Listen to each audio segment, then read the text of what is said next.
How to buy BTC in Binance. Now in order to buy Bitcoin in Binance, you just simply need to open your Binance application at very first. And after opening the application, you are going to see this homepage where you can see this trade button at the very bottom of your screen.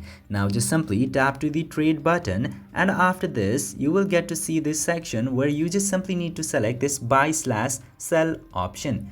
Now, in order to buy Bitcoin, you just simply need to select Bitcoin in this buy section. If you cannot see that, you can search for BTC or Bitcoin and then the Bitcoin will appear. Just simply select that, and into here, into the upper section, you just simply need to select the currency which you would like to spend in order to buy the Bitcoin. In my case, I have selected USD. If you don't have USD, have other currency, you can switch it similarly. Now you just simply need to enter the amount which you would like to spend in order to buy the BTC. For example, I'm entering 50 like this. If you have the enough amount to purchase Bitcoin, then you just simply need to tap to buy. Confirming the purchase, your BTC will be bought.